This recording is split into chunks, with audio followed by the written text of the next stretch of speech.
Okay, my name is Douglas Thompson. I know it's been a long time since I made a video. I've been working a lot. But I wanted to show you my new shotgun. This is not an airsoft shotgun. This is a 12 gauge or whatever.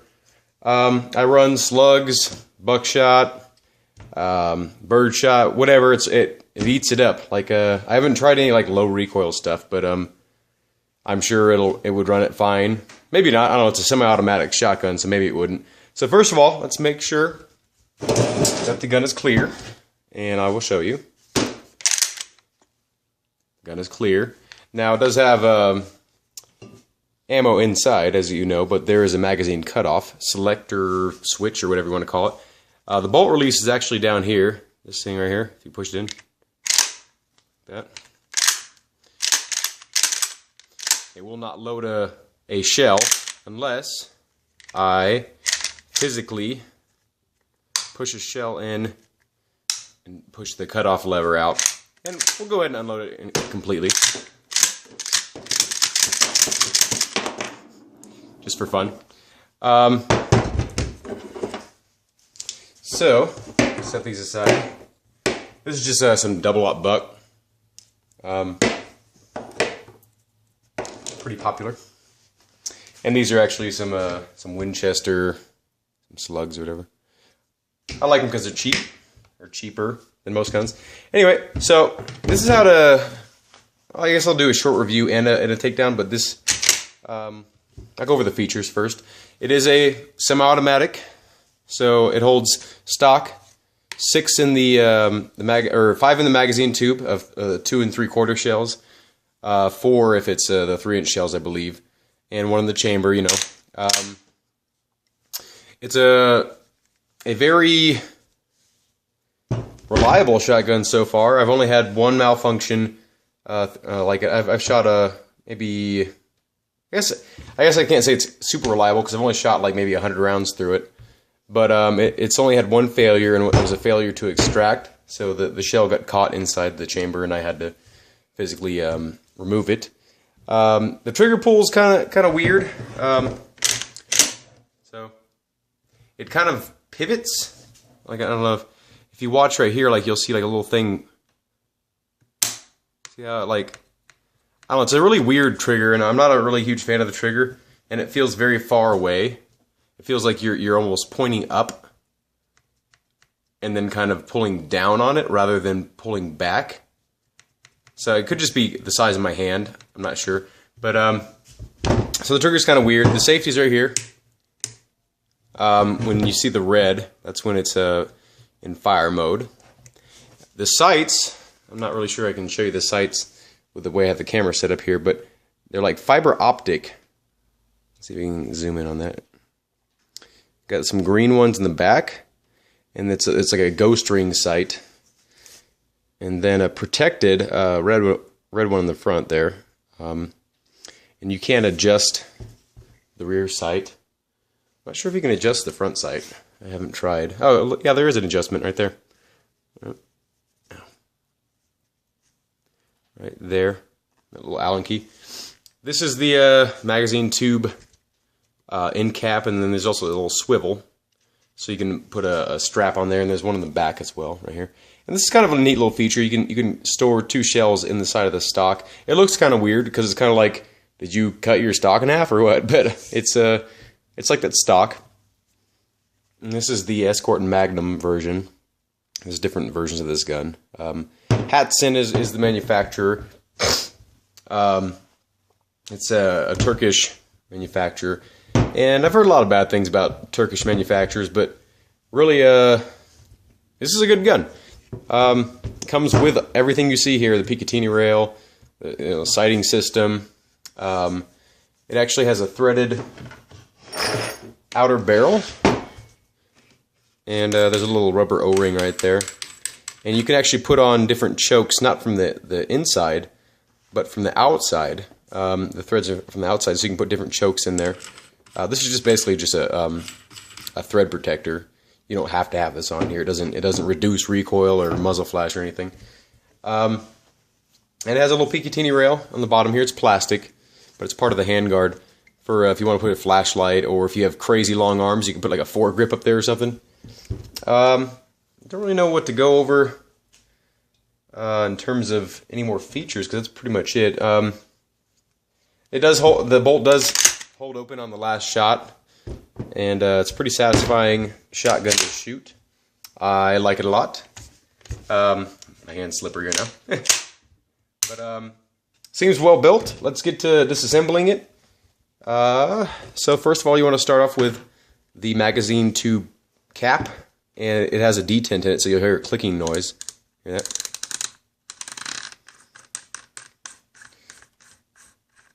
Okay. Unscrew that, and then you can take off the little swivel thing with a little C-clip in there if you wanted to. Then this hand guard just slides off, along with the barrel if you don't watch it. It just slides off. And this is just kind of there's a little metal guide in here. That's also where the detent is housed.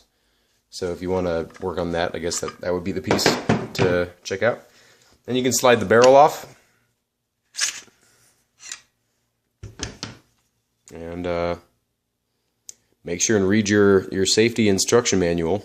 It has a chrome-lined barrel, which is really nice. And you can see there's a little bit of grease and stuff on here. I just actually cleaned this barrel. This is like the piston area, and you want to keep that nice and clean and free of debris.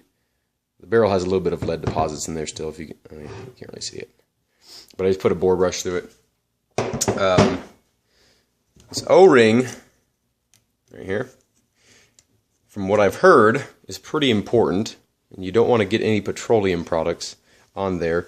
What I use to lubricate this gun, I'm not sure it's the best. I haven't tried many other lubrications, but the lubrication I like is this, is the Ultra Lube. It's synthetic, and it's really slippery stuff, and I haven't had any problems with anything I've used it on so far.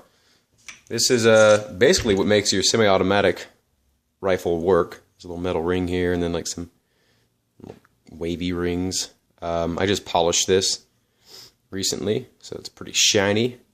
There's a lot of machine marks on it, so I got rid of those, and it seems to really slide much better. But this is basically what allows your semi-automatic shotgun to be a semi-automatic shotgun. So we can get it focused on there. See, you can still see a little bit of the machining marks right there, but for the most part, I have removed them. This is, and now you can take the bolt assembly off. And how you do that is you push back on this bolt here, just a little bit. Okay. Then line this this bolt up in the middle. I'll show you when it's taken apart. And you can just kind of pull that out. This is the charging handle. But see, I'll show you. Just take it out there. Slide this out. So there is this little area right there where this little notch lines up. See how that would fit in there. And then there's a little notch or a little cutaway in the bolt right there. And all you have to do is right there. See how that lines up right there? And I'll show you with the bolt outside of it, so it's easier to see.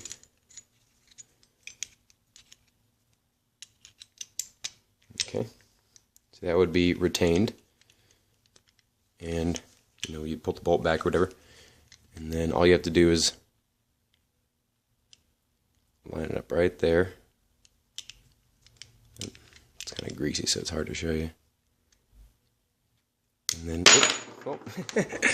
that's how I had to pull it out though. And yeah, all the parts seem pretty high quality. Again, you can see some machine marks here. Right there, you can see some machine marks. And there are machine marks pretty much where it doesn't really matter. The rest of the stuff is pretty smooth. And you can see a little bit of wear in the bolt from usage. And there's the firing pin. And the bolt face, and here's the extractor.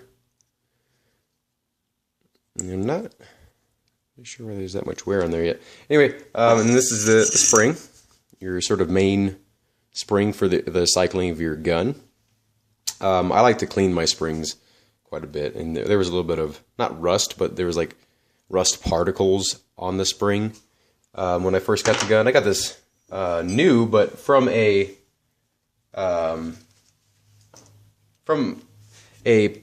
personal, it was a personal purchase, but I got it new. There's the hammer inside there, and I guess this would be the complete takedown for in terms of field stripping.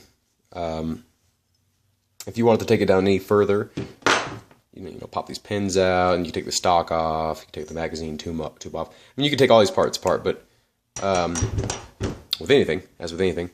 But this is for basic cleaning, basic field strip. If you have like a problem, you can't, you know, clear something. I don't know, like this would be a way to you know, check for failures of any kind, or you know, just inspect the gun, you know, or to give it a basic cleaning. You know, you don't have to clean the trigger group all the time. You know, this is the stuff that takes the most abuse, basically, and the stuff that you need to really pay attention to. So, reassembly is simple. So you start with the main spring here, and this kind of fits into here. If you look at that.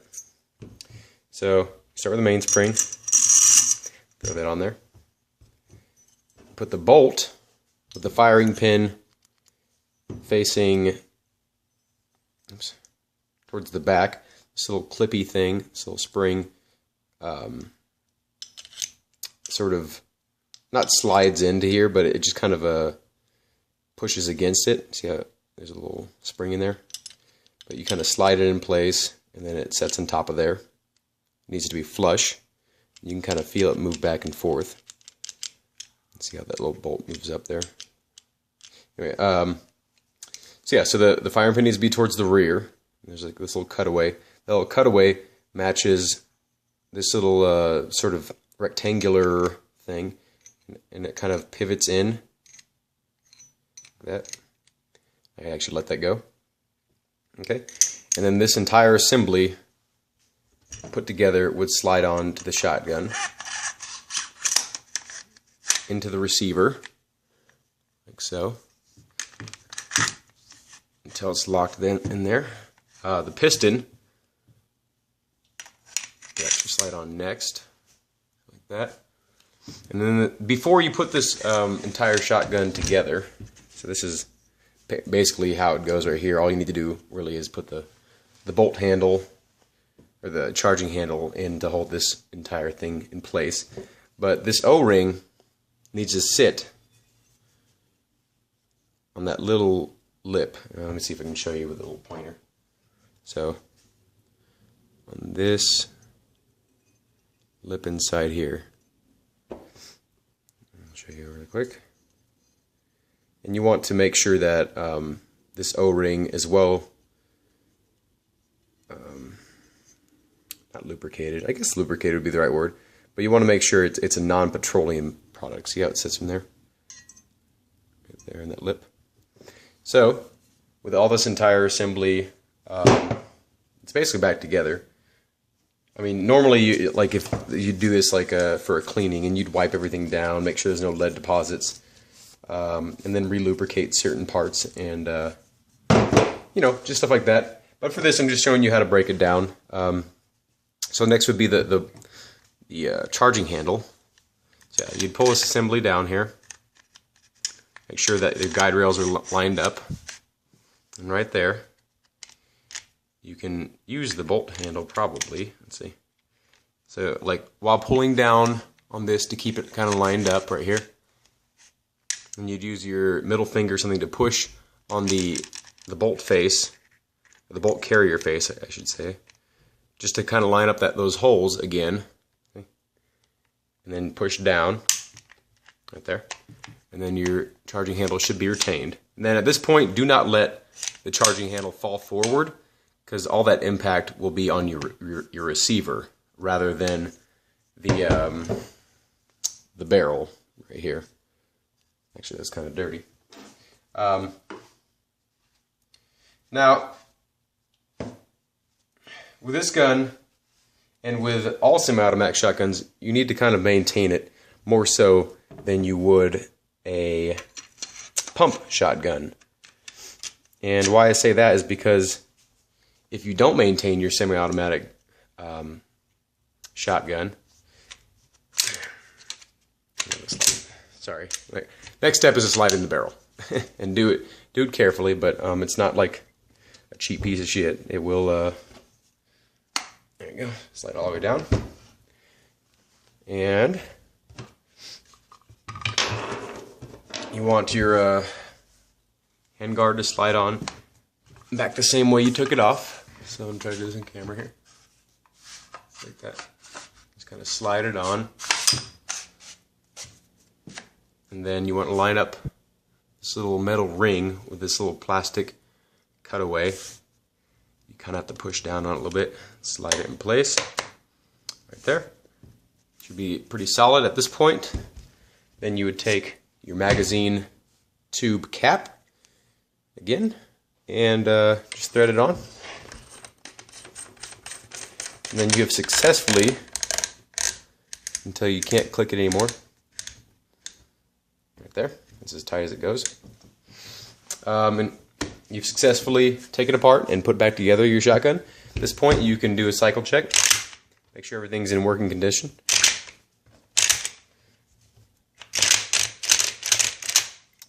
Sounds good to me. Nothing in the chamber. It's always a good thing to check. And sounds good. So that was the Hatsan Escort Magnum semi-automatic shotgun. Back with what I was saying with the semi-automatic shotgun before I interrupted myself, was basically if you don't maintain your semi-automatic shotgun, it'll turn into a pump action shotgun. So it won't cycle the next round, and you'll basically have to cycle it manually each time, and then even that won't be reliable because it's too much gunk or carbon buildup somewhere, lead deposits. So you wanna clean your semi-automatic shotgun once every couple to a few hundred rounds. I'm sure there are tests that can prove that they can work for longer than that, but just my recommendation, because I mean, just after 100 or so rounds, this shotgun was pretty dirty, and it had no problem cycling anything. But I can just imagine that after like 500 rounds, like something's gonna stop working, and you want your gun to be as reliable as possible, both for sporting reasons and for self-defense reasons if you so choose to purchase a shotgun. So it's a really cool gun. It's $400. You can get it like Big 5. I had never even really heard of Hatsan before I discovered this shotgun, and it seems to be a really quality firearm, and everything seems really solid. I was looking at the Mossberg 930 for purchase, and they were just really expensive, and they were a little bit out of my price range, but I was going to save up for one. But then I saw this, and I realized this had everything that I wanted in a shotgun. A pistol grip, a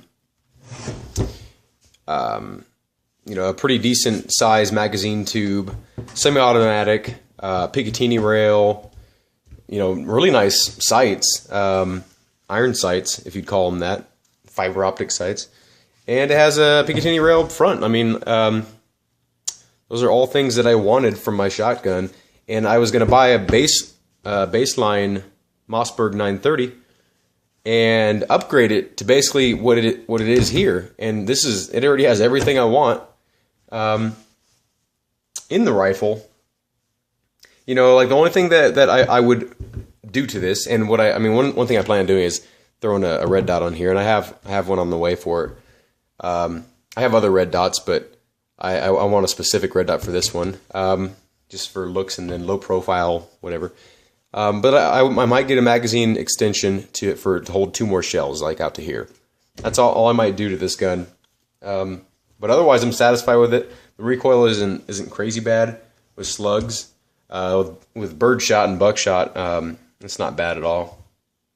But I really like this gun, and I could see running this as a primary if you were, you know, a hunter or you know, for self-defense or whatever. You know, I could see this being your go-to gun for everything. You know, you can run a lot of different loads through it, and it'll just eat it up. And I'm a pretty firm believer in, if you can't find cheap ammo that runs in your gun, like what's the point, right? Like you know, I go to Walmart for my ammo, and I want to be able to go to Walmart for my ammo because Walmart's everywhere, and if you can't run cheap ammo through your gun and it's picky, you know, what's especially with a shotgun, what's the point, you know? Now, in defense of not in defense, but to contradict myself, I guess, I have not run light loads through this gun, so I'm not positive it does run everything. But everything that I've run through it and that I would want to run through it has cycled fine. So, and I will definitely let you know if it doesn't like something. I got a couple of videos of me shooting this, and it's a really fun gun, and I don't ever intend to use it for home defense purposes in terms of like having to actually, you know, incapacitate someone, but I guarantee you this would do the job, and it would do it with flying colors. I just really hope it would never get to that point. But I trust this gun, and I'm a big fan of it, and I will keep you up to date on it. Thank you for watching this video.